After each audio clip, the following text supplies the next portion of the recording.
Hello प्यारे बच्चों,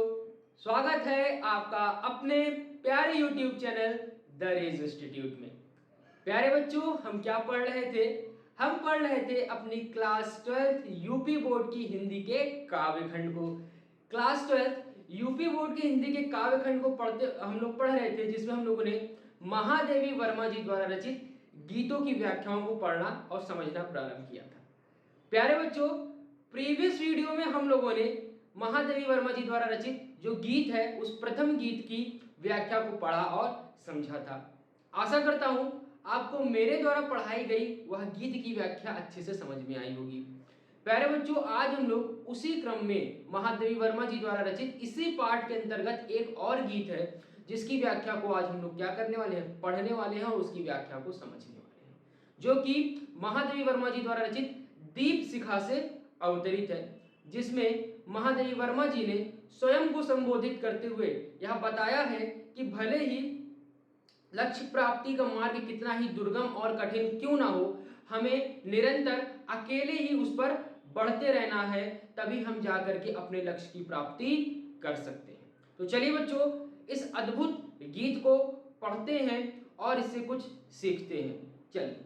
तो प्यारे बच्चों, गीत के बोल हैं हमारे। पंथ होने दो अपरिचित, प्राण रहने दो अकेला, घेर ले छाया अमाबन, आज कंजल अश्रुओं में रिम झिमाले यह गिराघन घिराघन, और होंगे नैन सूखे तिल बुझे और पलक रूखे, आद्र चितवन में यहाँ सतत विद्युतों में दीप खेला, अन्य होंगे चरण हारे और जो लौटे दे सूल को संकल्प सारे। क्या है यहाँ पे? पंथ होने दो अपरिचित, प्राण रहने दो अकेला। यहाँ पे महादेवी वर्मा जी कहती हैं कि भले ही लक्ष्य प्राप्ति के लिए जिस मार्ग पर मैंने चलना प्रारंभ किया है वह मार्ग भले ही अपरिचित हो, ठीक है, मेरा जाना हुआ ना हो, प्राण रहने दो अकेला, भले ही उस पथ पर चलने वाला मैं अकेला रहूं, फिर भी मैं निरंतर लगातार उस पथ पर चलता रहूंगा। घेर ले छाया अमावन, अमावन का अर्थ यहाँ पे अमावस्या, कि भले ही मेरी परछाई अमावस का घना अंधकार बन करके मुझे घेर ले, और आज कंजल अश्रुओं से रिमझिमाले या घिरा घन, और भले ही मेरे नेत्रों में लगे जो काजल हैं वह काले घन की बात थी मेरे नेत्रों से, ठीक है, अश्रु रूपी वर्षा ही क्यों ना करा ले, फिर भी मैं रुकूंगा नहीं, निरंतर चलता रहूंगा। आई बात समझ में? क्या है कि यहाँ पे महादेवी वर्मा जी कहती हैं कि भले ही अमावस की का घोर अंधकार बनकर के मेरी छाया मुझे घेर ले और मेरे नेत्रों में लगे काजल काले घन बनकर के, काले बादल बनकर के मुझे चारों ओर से घेर ले और मेरे नेत्रों से अश्रु रूपी वर्षा होने लगे, फिर भी मैं रुकूंगा नहीं, निरंतर अपने लक्ष्य को प्राप्त करने के लिए आगे बढ़ता रहूंगा। ठीक है, और क्या है? और होंगे नयन सूखे तिल बुझे और पलक रूखे, कि और होंगे नयन सूखे, भले ही मेरे जो नयन हैं वह सूख जाएं, ठीक है, भले मेरे जो नयन हैं वह सूख जाए, तिल बुझे और पलक रूखे, भले ही मेरे नेत्रों की जो ज्योति है और पलक रूखे वो भी बुझ जाए और मेरी पलक जो है वह रूखी हो जाए, ठीक है, आर्द्र चितवन में यहाँ, ठीक है, फिर भी मेरे नेत्रों में आर्द्रता रहेगी, मेरे नेत्रों में नमी रहेगी। आई बात समझ में? कि क्या कहती है महादेवी वर्मा जी कि भले ही मेरे नयन जो हैं और होंगे नयन सूखे, किसी और के वो नयन होंगे, ठीक है, और होंगे नयन सूखे, कि किसी और के वो नयन होंगे जो सूख जाएंगे, तिल बुझे और पलक रुके, और उन किसी और के नेत्र होंगे जिनकी नेत्रों की ज्योति समाप्त हो जाएगी और उनकी पलकें रूखी जाएंगी। आंध्र चितवन में यह विद्युतों में दीप खिला, परंतु मेरे नेत्रों में सर्वत्र नमी व्याप्त रहेगी, और ठीक है, सर्वत्र नमी व्याप्त रहेगी, क्योंकि सत विद्युतों में दीप खिला, क्योंकि मेरी प्राण रूपी जो दीप ज्योति है, मेरा जो प्राण रूपी दीप है वह अनेक बिजलियों के घेरे में, सत विद्युतों में खेला, कि सैकड़ों विद्युतों के बीच में खेला है, सैकड़ों विद्युतों के बीच में रहा है। ऐसा वहां पे महादेवी वर्मा कहती हैं कि मैं आने वाली मार्ग पे कठिनाइयों से डरूंगी नहीं, बल्कि उसका निडरता से सामना करूंगी। ठीक, ऐसा यहाँ पे महादेवी वर्मा जी बताने का प्रयास कर रही हैं। आशा करता हूँ बच्चों बात यहाँ तक समझ में आ गई होगी। पुनः एक बार देखते हैं क्या है कि महादेवी वर्मा जी कहती है कि जिस पथ पर मैं चल रही हूँ, भले ही वह पथ मेरे लिए अपरिचित हो, परंतु मैं, और भले ही मैं उस पथ पर अकेली ही क्यों ना हूँ, फिर भी मैं लगातार निरंतर उस पर चलती रहूंगी। भले ही मेरी, ठीक है, मेरी छाया रूपी, ठीक है, मेरी परछाई रूपी जो छाया है वह भले ही अमावस का अंधकार बनकर के मुझे घेर ले, ठीक है, भले ही मेरे काजल रूपी बादल मुझे घेर ले और मेरे नेत्रों से अश्रुओं की धारा बहने लगे, फिर भी मैं रुकूंगी नहीं, निरंतर चलती रहूंगी, ठीक है भाई। और वह किसी और के नेत्र होंगे और किसी और के नयन होंगे, जिनके नेत्रों की जो ज्योति है वह बुझ जाएगी, और किसी और के नयन होंगे जिनके पलक रूखे होंगे, परंतु मेरे नेत्रों की हमेशा नमी बनी रहेगी। और भले, और क्योंकि मैंने, मेरी जो दीप ज्योति है, मेरी जो प्राण ज्योति है, वो अनेक विद्युतों में अर्थात अनेक कठिनाइयों में खेली है, इसलिए मेरे नेत्रों में हमेशा नमी बनी रहेगी और मैं डरूंगी नहीं, निरंतर आगे बढ़ती रहूंगी। आगे क्या है, अन्य होंगे चरण हारे और हैं जो लौटते दे शूल को संकल्प, कि वह चरण जो है, वह पद चिन्ह जो है, वह जो पग हैं, वह किसी और के होंगे जो अपने मार्ग से विचलित होकर के, अपने सारे संकल्पों को त्याग करके, अपने मार्ग को छोड़ करके लौट आएंगे, कि वह किसी और के चरण होंगे जो मार्ग की दुर्गमता को देख करके, डर करके वह लौट आएंगे अपने सारे संकल्पों को त्याग करके। ठीक है, आई बात समझ में। फिर आगे क्या कहती है महादेवी वर्मा जी, दुख व्रति निर्माण उन्मद या अमरता नापते पद, और कहती है कि जो, लेकिन मेरा जो मन है, जो मेरा हृदय है, वह दुख व्रती है, उसने दुख का व्रत धारण कर लिया है, उसे सुख दुख से कोई फर्क नहीं पड़ता है। निर्माण उन्मद, और अपने लक्ष्य को प्राप्ति करने का मेरे मन में क्या छाया हुआ है, उन्माद छाया हुआ है, पागलपन छाया हुआ है,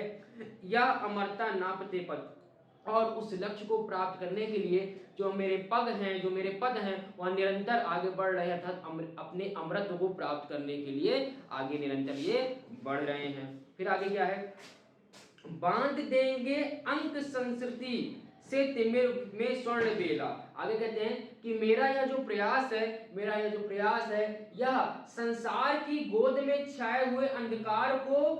संसार की गोद में छाए हुए अंधकार को दूर करके एक स्वर्णिम उजाला, एक स्वर्णिम युग का आरंभ कर देंगे, कि मेरे यह जो चरण हैं, ठीक है, मेरा यह जो प्रयास है, यह प्रयास संसार में छाए हुए अंधकार को दूर करके चारों ओर स्वर्णिम उजाला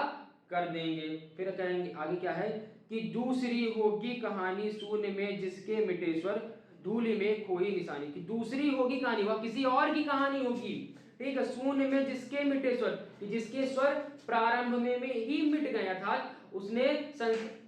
अपने लक्ष्य की प्राप्ति के मार्ग की दुर्गमता को देख करके वहीं पर अपने लक्ष्य को त्याग दिया कि हम मुझसे नहीं हो पाएगा। तो वही बात है, शून्य में जिसके मिटे स्वर धूल में खोई निशानी, कि वह किसी और की कहानी होगी जो प्रारंभ में ही हार मान करके धूल में मिल गए। फिर क्या है, आज जिस पर प्रलय विस्मित मैं लगाती चल रही नित्य मोतियों की हट और, हाट का मतलब होता है बाजार, हाट और चिंगारियों का एक मेला। फिर आज जिस पर प्रलय विस्मित, आगे कहती है महादेवी वर्मा जी कि मेरे, ठीक है,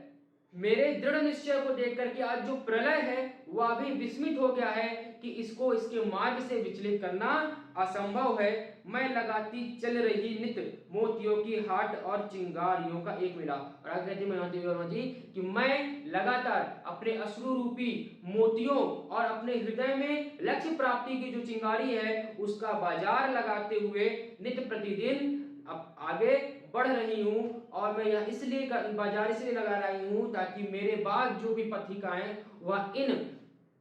मोतियों और चिंगारियों से प्रेरणा ले पाए। आई बात समझ में, कि महादेवी वर्मा कहती है कि आज प्रलय भी मेरे दृढ़ निश्चय को देख करके विस्मित हो गया है कि इसको अडिग करना असंभव है, ठीक है, इसको इसके मार्ग से विचलित करना असंभव है। और मैं अपने अश्रुरूपी मोतियों और अपने दृढ़ निश्चय की चिंगारियों का क्या बाजार लगाते हुए नित्य प्रतिदिन चलती जा रही हूं, ताकि भविष्य में आने वाले पथिक मेरे इन मोतियों और चिंगारियों को खरीद करके अर्थात इनसे प्रेरणा ले सके। आगे क्या है, हास का मधुदूत भेजो रोष की भ्रूम भंगिमा पतझड़ को चाहे सजे हो ले मिलेगा उर अंचल। अंचल का अर्थ होता है स्थिर। ठीक है, तो पहले यहां तक समझते हैं क्या है कि हास्य का मधुर दूत भेजो कि हे ईश्वर, हे मेरे प्रियतम, भले ही आप मेरे लिए वसंत का, हास्य का दूत था, भले ही मेरे लिए आप चाहे वसंत का दूत भेजो, रोष की भ्रू भंगिमा, और भले ही आप मुझ पर रोष प्रकट करो और अपनी भौहों को चढ़ा लो, या पतझड़ों को चाहे सहेजो, भले ही आप पतझड़ को सहेज कर रख लो। ठीक है, ले मिलेगा उर अंचल, परंतु मेरा जो उर है अर्थात जो मेरा हृदय है वह स्थिर रहेगा। वेदना जल स्वप्न सतदल, फिर और मेरी जो वेदना का जल है, मेरा स्वप्न का जो सतदल है, ठीक है, मेरे स्वप्न का जो सतदल है, जान लो वह मिलन एकाकी। ठीक है, और इस बात को आप जान लो कि जब मैं आपसे मिलती हूं तो मैं और आप दोनों को एक मानती हूँ और हम दो जीवन एक प्राण हो जाते हैं। ठीक है, दो लोग एक प्राण हो जाते हैं। विरह में है दुकेले पंथ को, ठीक है, विरह में है दुकेला, और जब विरह आता है तो हम दुकेले हो जाते हैं, अलग अलग हो जाते हैं, दो अलग अलग हो जाते हैं, परंतु जब हमारा आपके साथ मिलन होता है तो हम दोनों एक ही हो जाते हैं। ठीक है, जब हम दोनों का मिलन होता है हम एक ही हो जाते हैं। क्या है, पुनः देखिए, महादेव वर्मा जी कहते हैं कि हे ईश्वर, हे मेरे प्रीतम, भले ही आप मेरे लिए वसंत का दूत भेजिए, या मेरे लिए, या आप मुझ पे क्रोधित होकर के अपनी बाहों चढ़ा लीजिए, या आप मेरे लिए आप पतझड़ को भेजिए, मेरा जो हृदय है हमेशा स्थिर रहेगा, और मेरी जो वेदना का जल है, मेरा जो आपके लिए जो स्वप्न है, ठीक है, आपसे मिलन का जो स्वप्न है, जब मेरा आपसे एकाकीकार होगा, जब आपसे मेरा मिलन होगा तो हम और आप मिल करके एक हो जाएंगे। ठीक है, संयोग में हम दोनों एक हो जाएंगे, लेकिन वहीं पे जब विरह आएगा तब हम लोग दो अलग अलग हो जाएंगे। पंथ होने दो अपरिचित, प्राण रहने दो अकेला। और फिर महादेव जी कहते हैं कि भले ही आपका लक्ष्य प्राप्ति का मार्ग आपके लिए अपरिचित हो, आपको उस मार्ग के विषय में कोई भी जानकारी ना हो, फिर भी आपको विचलित नहीं होना है, उस मार्ग पर अकेला ही चलना है। ठीक प्यारे बच्चों, तो इसी के साथ आपका महादेवी वर्मा जी द्वारा रचित यह जो गीत थी, जो दीप शिखा से अवतरित थी, वह होती समाप्त। आशा करता हूं प्यारे बच्चों यह पद्यांश, यह गीत की व्याख्या आपको अच्छे से समझ में आई हो। प्यारे बच्चों, गीत अगर समझ में आया हो, व्याख्या अगर समझ में आपको आई हो, तो वीडियो को ज़्यादा से ज़्यादा लाइक करें, वीडियो को ज़्यादा से ज़्यादा शेयर करें, और हमारे साथ इसी प्रकार से जुड़े रहें और पढ़ते रहें। धन्यवाद।